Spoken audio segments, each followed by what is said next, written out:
Hello. Today is Sunday. Ayan, late upload na to, syempre. Sipag tayo mag-edit. Ayan, dahil nandito yung aking oniko iho. Pakakainin ko siya ng gulay. At dahil konti lang yung gulay ko, ayan. Good lang talaga para sa akin yung mga gulay ko. Tagi isang puno lang, kaya kailangan natin pagsama-samahin sila para magkasya, para makakain din siya, kasi ganyan lang tayo mga nanay, kapag nandito yung mga anak natin, pagkakainin natin sila ng masustansyang gulay, o diba? Grabe naman tong na to, cauliflower, parang mas marami pa yung dahon tsaka puno kaysa mismong gulay. Oo, mas marami, mas malaki pa yung timbang. Ay nako, talaga naman. Oo, medyo mahal ang mga gulay ngayon, guys. Grabe. Kaya lang kailangan natin kumain. Kaya wala tayong choice, diba? So ayan, makikipagdigma muna ako dito sa mga punong ito para makaluto na ako. Nag-enjoy naman ako sa paghihiwa niyan. Yung broccoli at saka cauliflower, nag-enjoy ako maghiwa kasi, di ba, kailangan buo-buuin ko yung mga ulo-ulo na yan. Diyan ako nag-enjoy. Kaya lang mahirap kasi wala kaming kutsilyo na matalim. Oo. Kasi nga, di ba, bihira lang kasi gumagamit ng kutsilyo na yan. Kaya ayan, hindi na napapansin, hindi na naaalala. Ayan, kaya ayan, mapurol.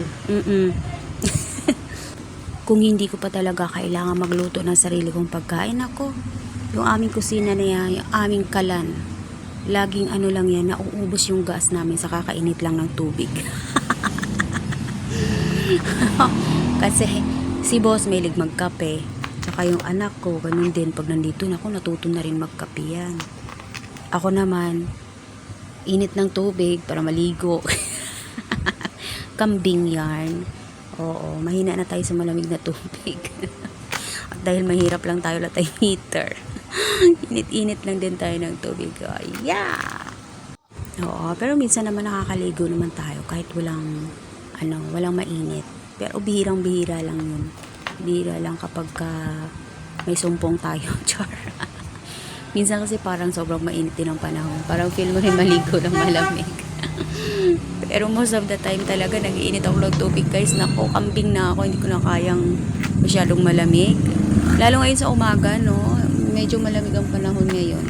Sa bagay, hanggang pa yan? Hanggang March. Medyo malamig sa umaga. So, eto na nga, samahan niyo po ako sa paghiwa-hiwa dito as usual. Wala naman tayong alam kung di maghiwa-hiwa. Mabilisan lang po ito, sobrang mabilis lang. Gigisa ko lang siya kasi nga, di naman tayo, wala naman tayo sa resto, diba? Diba? Mabilisan lang yan. Lalo kapag ako lang ang kakain, guys, nako. I-steam ko lang yan.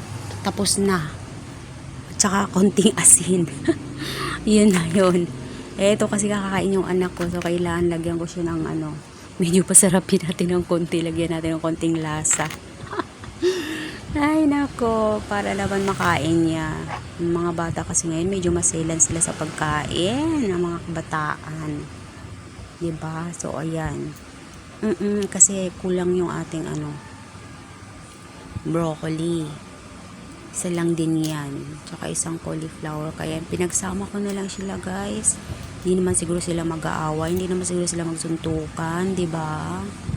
Yan. Pinagsama ko na lang sila. Para dumami naman ng konti. Kasi kinakain naman ng anak ko yan parehas eh. Kaya okay lang. Okay lang na pagsamahin natin sila. Hindi yan iiyak. Gustong-gusto naman niya yan eh. Konti lang yung mga kinakain niyang gulay na natutuwa siya. Noong baby pa siya, pinapakain ko talaga siya ng gulay. As in, pinipilit ko. Pagka pinapakain ko yun, may katabi akong hanger. Para lang mapakain ko siya ng gulay. Kaya nung hanggang basta napapakain ko talaga siya ng gulay nung bata pa siya. Pero ito na medyo lumaki na siya. Hala, na-spoiled na siya ng tatay niya. Kung ano yung kinakain ng tatay niya, yun lang din ang kakainin niya. Ayaw niya ng gulay. Kumakain siya ng gulay pero pili lang. Hindi sila kumakain ng mga gulay na kinakain ko. Oo, kaya hinihiwalay ko. Ito na naman tayo sa hiwalay. Hiwala yung pagkain. O, diba? Ayan, oo. Ang ganda ng gulay. Meron kasi nagtinda dito ng gulay sa harapan namin.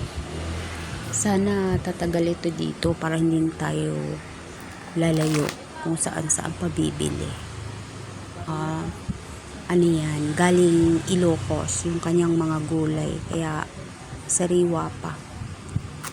Yan, shoutout to you Ateng, dito ka na bumili. Ateng, dito ka na bumili kay kay Madam Annalyn ng mga gulay mo. Meron siyang mga gulay Ateng, kaya lang ko konting klase lang kasi maramihan siya kung kumuha ng mga gulay niya, kaya medyo pa lang, mga ilang klase lang Ateng. Pero magaganda naman, tsaka hindi naman mahal Ateng, kaya dito ko na bumili. Kaya lumayo Ateng, meron din siyang mga dyan, etc. etc. So ayan, babad muna natin yung ating gulay sa tubig na merong konting asin at konting suka. O diba? Ayan ako, alam niyo itong karne na to, sabi ko pag bumili siya ipahiwa niya na, kasi nga ang hirap maghiwa kasi mapurol ang aming mga kutsilyo. Kaya ayan o, tingnan nyo yung hiwa ko, medyo malalaki, kaya dyan ako natagalan natagalan ako magluto dahil dyan pinalambot ko pa. At alam nyo ba, dahil ang tagal niya ang tagal niyang lumambot, baka kasi yan beef, ang ginawa ko yan. Nagisa ko na, diba, yung tagal lumambot, nilagay ko nga sa pressure cooker. Ayun, lumambot din siya naman talaga kung hindi pa yung lumambot, diba? Ayun, gisa-gisa ko lang yun guys, ganyan lang siya kasimple. O walang yan ha, walang abracadabra, yung ganyan lang talaga siya. O ginisa ko yan dahil matagal nga lumambot. Nalipat ko sa pressure cooker, tapos nung lumambot siya, yan, binalik ko dyan sa kawali para ihalo yung gulay. Ay nako, oyster sauce lang at saka soy sauce na konti ang nilagay ko yan guys. Di na ako naglagay ng mga abracadabra na yan kasi umiiwas na kasi ako dyan. Yan lang ang ginawa ko dyan para mabilis lang. Sabi ko naman sa iyo, kung ako nga lang kakain yan, ako kanina pa yan tapos.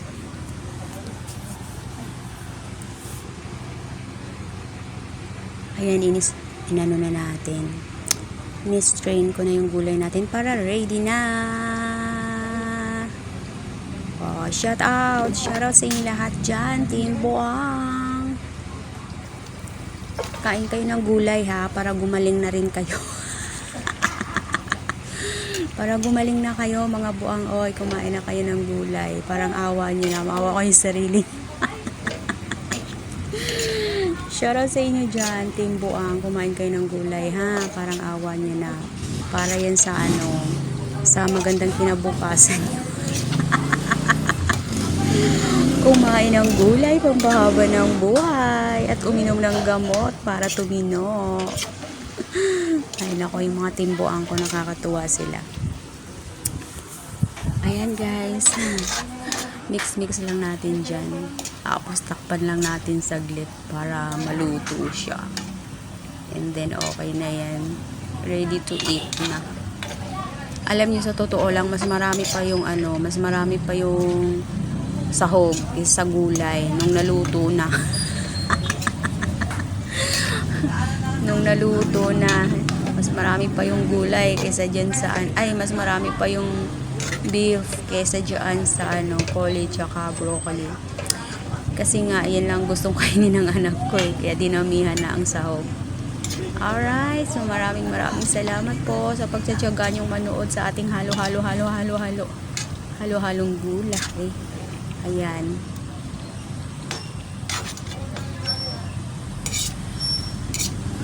Yes.